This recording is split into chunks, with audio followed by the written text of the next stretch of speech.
2:02. And just to remind you, the laws around the Super Over, the side that were batting continue to bat, so the changeover time is not too long. You pick your 3 batters prior to coming out to bat, and Sri Lanka have picked Kusal Perera and Dasun Shanaka. They'll have someone else padded up. They go to someone like Chakravarti, or they go back to Arshdeep. Well, I can see what's happening out there, so I can pretend to predict. It seems like Arshdeep Singh was so impressive in the 19th over. Had India won the game in that first, I mean, normally the 19th over would have had a lot to do with it. It was a surprise. I'm sure a lot of people thinking, why not Pathum Nissanka? The kind of form that he was in, maybe he's a little tired. Did virtually the whole innings. So the incumbent batter, Dasun Shanaka, comes out, and Kusal has come in to, I guess, just make it a little difficult with the left-hand, right-hand combination. In that tied match, the last match that these two teams played against each other was a bilateral game. Sri Lanka in the Super Over just got 2 runs. And India won the game, so they will be hoping more of the same. Now you feel like Super Over, you kind of need in that 12-13 range or above, just to put some pressure on the opposition, to make sure they have to find an early-ish boundary and give you an opportunity for a wicket. Is batting first a little difficult in the Super Over? Sri Lanka have to do it because they batted second in the main game. That's a well, he's got a wicket, first ball. Rinku Singh takes the catch. So this is a good start for India. Yes, batting first is a little more difficult because you're just not sure. You're not sure, and it's just sliced off the batter touch. Perfect field placement. It went wide, trying to take the power of the leg side away from Kusal Perera. Big boundary on the offside. Rinku Singh on as a substitute. He's a very good fielder. And Kusal Perera just last 1 delivery in the Super Over. He is gone. And Sri Lanka have only faced 1 ball. They've got 5 to go and only 1 wicket left. It is strange kind of decisions made around the batting order. Still no Pathum Nissanka. They can't afford to lose 1 more wicket. They've sent in Kamindu Mendes, unless there's something Sanath Jayasuriya knows that we don't. Charit Asalanka, the captain as well. He's a good player in this kind of a situation. There's Pathum Nissanka. And here's Arshdeep, the Super Over.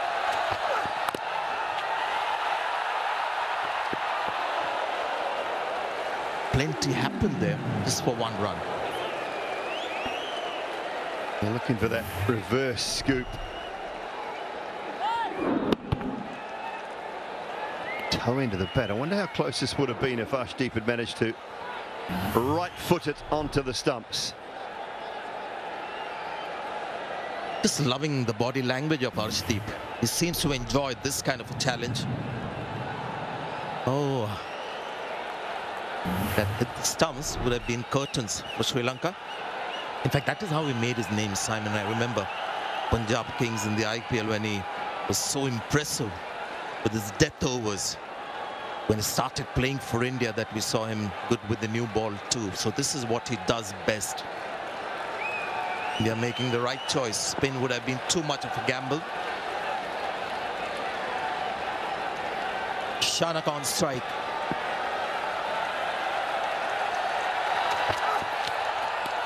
Misses it. Brilliant, brilliant so far from Arshdeep. It really is superb. And Shanaka should know what Arshdeep's trying to do here, though. So he's got to allow himself to open the blade and go maybe a point region or even fine of the third, the deep third that's in place. Open that blade up, get yourself across to off stump a little bit more. You should know what Arshdeep's trying to do. If Arshdeep then looks to go straight, you can just dink it round the corner. What a crowd, what a game as well. displaying deft touches is something that batters just feel the pressure of the situation. That's going to be wide. So India stuck with that tactic. And they're going to test Dasun Shanaka whether he has the nerves to just use the pace of the bowler. At the moment, he's just trying to belt it down the pitch.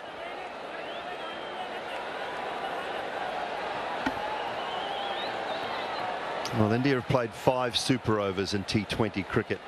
Sanjay, there was 2 in the one series against New Zealand in 2020.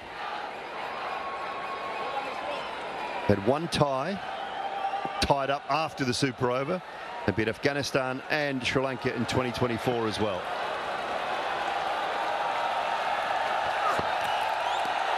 Oh, his message, it was the run directed. Well done, Sanju Samson. It started with Arshdeep Singh bowling a beauty. He's been given out from the bowlers and umpire.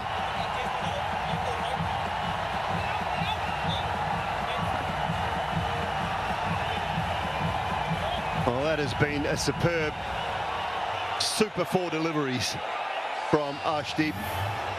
There's a wide in there. I mean, I don't know what is going on here because he hasn't nicked it. It's gone nowhere near the bat. To director. But dead eye. We have a player's review for caught behind, given out. I checked fit. It's a fair delivery. Was in the frame. Well, he raised his finger there, but we saw the bowler and umpire as well raise his finger. So they're actually trying to figure out which batter is out. Because something got the bowler and umpire to raise his finger. So did he see something before that? Was it given out, caught behind, and is that being reviewed? So it's about which batter is out. Didn't seem like there was an outside edge. So Shanaka might just stay there. Well, here's the thing. If he's been given out at the bowler's end. Ball pass is very close to the bat. Can I have Altaiz?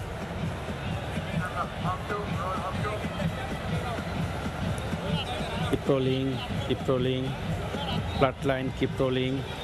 Okay, now line. Right at the fag end of the game, a lot of I'm satisfied, no bad in ball. Coming into the game. Now clearly, if he's given him out, caught behind at the bowlers you need and to umpire. Change your decision out to not out. So on review, the striker is not out, but the non-striker was clearly run out, but because it was reviewed at the time, is it a dead ball? And that's why the non-striker cannot be out. Yeah, spot on. It was been pretty good throughout the tournament, so I'm loath to be too harsh, but it was a pretty ordinary decision because he was nowhere near it. I'm not sure how the standing umpire at the bowler's end thought it was out, caught behind. I mean, he hasn't hit the ground, there's nowhere near it. Sanju hasn't even appealed. He's not even bothered about the caught behind, and then he's given it out for some bizarre reason. So the game must continue. And why was Arshdeep appealing towards the bowlers and umpire unless he also heard something? So in fact, because of that, maybe the umpire felt the pressure raising the finger because there was nothing there. But yeah, they're just trying to understand what's happened. Eventually they'll have to resign to the fact that no wicket was lost there. Yeah, the first decision always stands. And when the first decision is out, that's dead ball. The ball is dead. When it's given out by the umpire at the bowler's end, whatever transpires after that does not matter. And that's what they're just trying to explain to Surya now. Now that is another point to be debated, whether it should be a dead ball. A lot of people have asked me over the years. The umpire hasn't given a decision. Let the game sort of carry on. Let it run its course, and after that, maybe it can be sort of the decision could be made. But sure, we'll get to hear a lot of that on social media, so we'll take all your views on this one. So this is what happened. Run out, brilliant from Samson. The bowler appealed. The umpire raises the finger here. He shouldn't have, because actually the square leg umpire had raised the finger before this one. Fifth ball of the over. Slice it. straight to the fielder. And this time, Arshdeep is only clapping. Jitesh Sharma, I think, who's taken the catch, is the reserve keeper. And once again, it seems like Sri Lanka will get 2 runs in this super over. 1 ball to go. Well, you can appeal for that one, Arshdeep. That one's okay. That certainly hit the bat, but it was straight to the man at deep backward point. And that is a terrific super over from Arshdeep. He nailed his Yorkers. He went wide of the right-handers. And all Shanaka could do was pick up a thickish outside edge. So both wickets falling for just 2 runs. Trying to find out who they want, I think. He's just talking about maybe Sanju. Who do they want at the top of the order? From India's point of view, with the bat, but with only 3 to win, I don't really think it matters. I think they should just send their regular openers. You need somebody like Shubman Gill as well, calm head.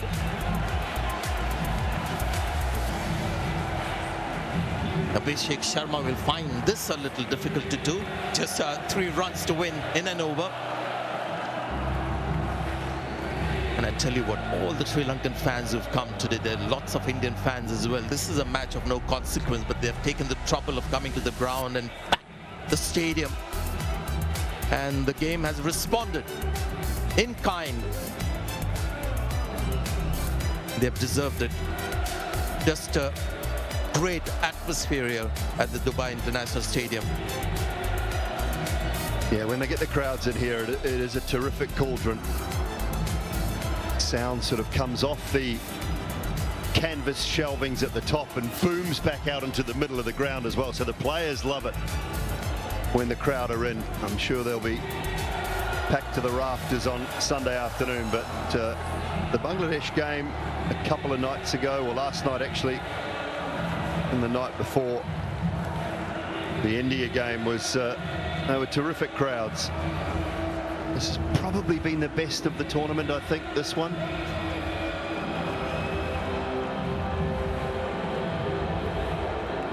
So it's not a new ball to be used in this super over. They'll use one that's come out of the box of balls. It's not bowled 20 overs, but somewhere in that, I think, 10 to 15 over mark, somewhere around about there. Something that's not too scuffed up, relatively white, but certainly not shiny, and towards the newer end of a 20 over game.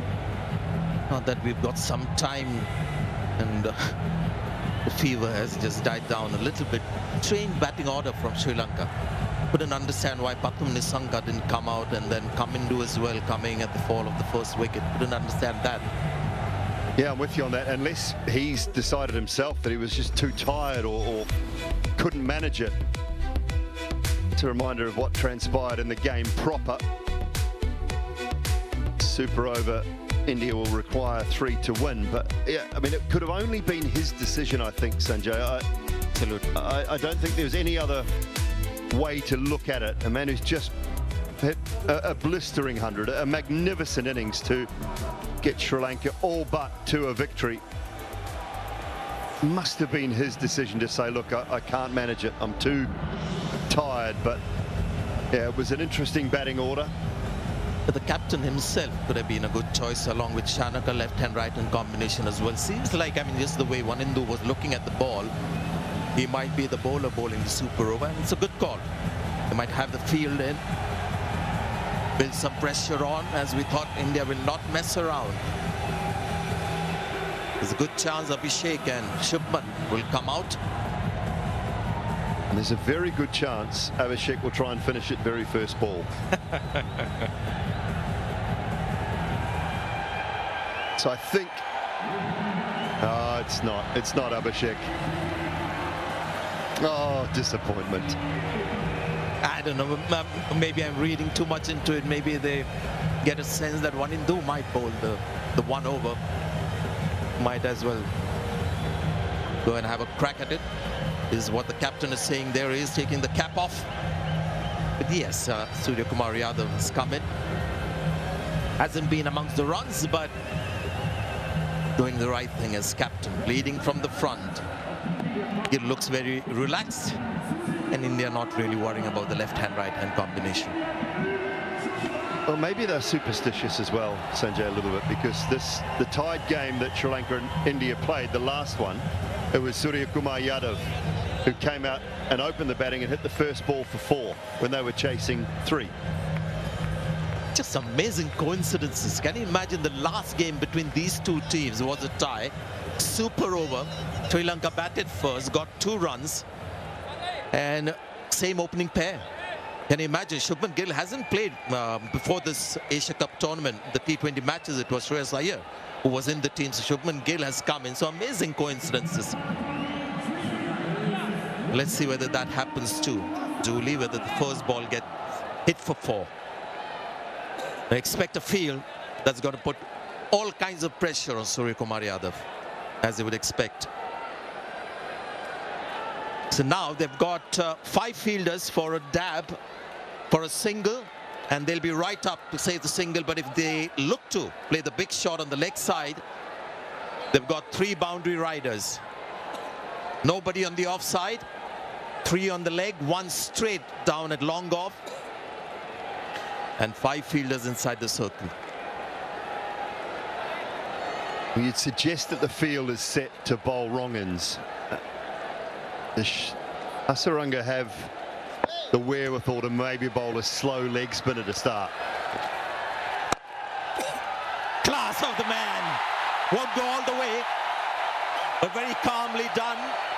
And that might just equal that 3 runs. India won. Wow. Look at Surya. How easily he's done it. Match that ended in a super over. And it was a super game as well, Julie. Well, it's been a brilliant afternoon, evening. And nicely placed by Surya Kumar Yadav. And they ran hard. They wanted it over and done with on that ball. The fielding was a little bit laboured, I will say, but Gill and the captain really sprinted between the wickets to pick up that 3 first ball. They wanted it over and done with. They want to get back to the hotel before midnight. Good luck with that. Traffic pending, and get themselves prepared for Sunday's final. But Sri Lanka have played their part here tonight. They have been absolutely brilliant. Pathum Nissanka in particular, providing the fireworks with the bat. It has been a terrific game on what must be said. Well done to Matt Sandry and his team, the ground staff. They've produced wickets similar to this, but teams just haven't coped, haven't batted well enough, I don't think. The last 3-4 games here, we've seen really good surfaces and teams not batting well enough. Tonight we've seen both teams bat brilliantly on a great pitch, and let's hope for more of the same on Sunday. Absolutely. Finally on a quality pitch, you've seen quality bat.